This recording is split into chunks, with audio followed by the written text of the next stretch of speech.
નમસ્કાર. જ્યારે પણ કોઈને હાર્ટ પ્રોબ્લેમ થાય છે, ભલે બ્લોકેજ હોય, બીપી હોય, એન્જિયોપ્લાસ્ટી થઈ ગઈ હોય કે બાયપાસ પછી રિકવરી ચાલી રહી હોય, તો મોટાભાગનું ફોકસ ફક્ત રિપોર્ટ અને મેડિસિન પર જ હોય છે. પણ એક ઇમ્પોર્ટન્ટ પ્રશ્ન છે, શું બોડીનું ઇન્ટરનલ એન્વાયરમેન્ટ હિલિંગ માટે રેડી છે? કારણ કે હાર્ટ ખાલી એક પંપ નથી. હાર્ટનું connection stress, digestion, sleep, hormones અને નર્વસ સિસ્ટમ બધા સાથે હોય છે. એટલે માધવબાગમાં હાર્ટ કેરનો અપ્રોચ ફક્ત સિમ્ટમ્સ કંટ્રોલ કરવાનો નથી, પણ બોડીને હીલ ફ્રેન્ડલી સ્ટેટમાં લાવવાનો હોય છે. અને આ ઇન્ટિગ્રેટેડ અપ્રોચનો ઇમ્પોર્ટન્ટ પાર્ટ છે પંચકર્મ. હવે ઘણા લોકો વિચારે છે પંચકર્મ એટલે ફક્ત મસાજ કે રિલેક્સેશન થેરાપી, પણ એકચ્યુઅલી પંચકર્મ આયુર્વેદનું એક સ્ટ્રક્ચર્ડ ડિટોક્સિફિકેશન અને રિસ્ટોરેશન પ્રોસેસ માનવામાં આવે છે, જેનું ફોકસ બોડી, માઇન્ડ અને મેટાબોલિઝમને બેલેન્સ કરવાનું હોય છે. સૌથી પહેલાં આવે છે સ્નેહન.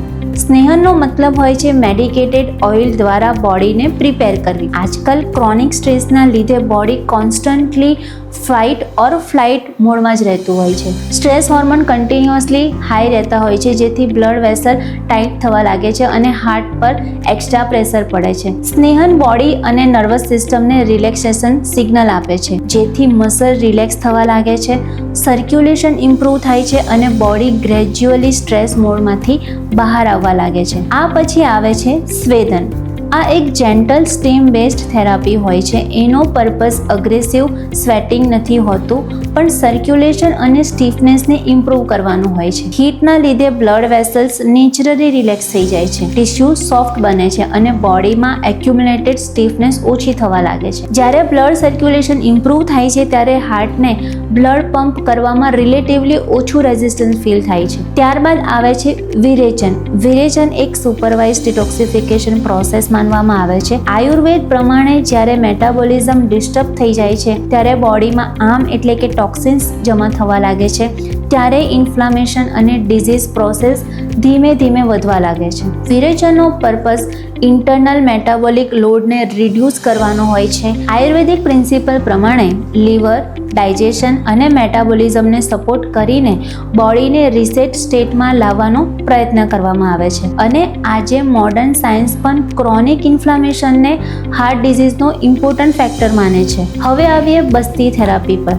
આયુર્વેદ ગટ અને હાર્ટના કનેક્શનને બહુ ઇમ્પોર્ટન્સ આપે છે. આજે રિસર્ચ પણ ગટ હેલ્થ અને હાર્ટ હેલ્થ વચ્ચે સ્ટ્રોંગ કનેક્શનને સપોર્ટ કરી રહ્યું છે. બસ્તીને આયુર્વેદમાં ઇમ્પોર્ટન્ટ બેલેન્સિંગ થેરાપી માનવામાં આવી છે, સ્પેશિયલી નર્વસ સિસ્ટમ અને ગટ બેલેન્સ માટે. જ્યારે ડાયજેશન અને નર્વસ સિસ્ટમ બેટર બેલેન્સમાં આવે છે, ત્યારે સ્ટ્રેસ રિસ્પોન્સ અને સર્ક્યુલેશન પર પણ પોઝિટિવ ઇફેક્ટ પડી શકે છે.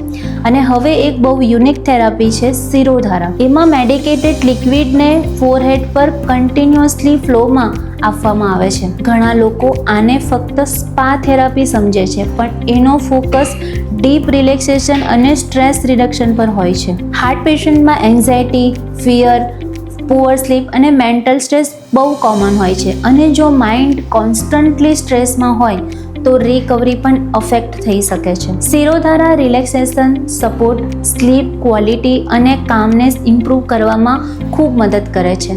હવે ઇમ્પોર્ટન્ટ વાત સમજો, આ બધી થેરાપી અલગ અલગ કામ નથી કરતી. આ એક ઇન્ટિગ્રેટેડ પ્રોસેસ હોય છે. જેમ કે સ્નેહન બોડીને પ્રિપેર કરે છે, સ્વેદન સર્ક્યુલેશન સપોર્ટ કરે છે, વિરેચન મેટાબોલિઝમ અને ડિટોક્સિફિકેશન પ્રોસેસને સપોર્ટ કરે છે, જ્યારે બસ્તી ગટ અને નર્વસ સિસ્ટમ બેલેન્સ પર કામ કરે છે, અને શિરોધારા માઇન્ડને રિલેક્સ કરવામાં હેલ્પ કરે છે. માધવબાગનો અપ્રોચ આ જ માને છે કે જ્યાં સુધી બોડી, માઇન્ડ અને મેટાબોલિઝમ એક સાથે બેલેન્સમાં નથી આવતા, ત્યાં સુધી long term heart recovery incomplete રહી શકે છે. એટલે અહીંયા લાઇફસ્ટાઇલ મેનેજમેન્ટ, યોગા, આયુર્વેદિક થેરાપીસ, ડાયટ કરેક્શન અને સ્ટ્રેસ મેનેજમેન્ટને એક સાથે કમ્બાઈન કરવામાં આવે છે. હકીકતમાં રિકવરી ત્યારે જ થાય છે જ્યારે બોડી ઇન્ટરનલી હિલિંગ માટે હેલ્ધી એન્વાયરમેન્ટ ક્રિએટ કરે. જો તમને કે તમારા family member heart related issues સાથે સ્ટ્રગલ કરી રહ્યા હોય, તો ફક્ત સિમ્ટમ્સ નહીં, રૂટ કોઝ અને લાઇફસ્ટાઇલ કરેક્શન પર પણ ફોકસ કરવું બહુ ઇમ્પોર્ટન્ટ હોય છે. જો તમને પંચકર્મ કે હાર્ટ રિકવરી રિલેટેડ કોઈ પણ ડાઉટ હોય તો કમેન્ટ સેક્શનમાં જરૂર પૂછો. ધન્યવાદ.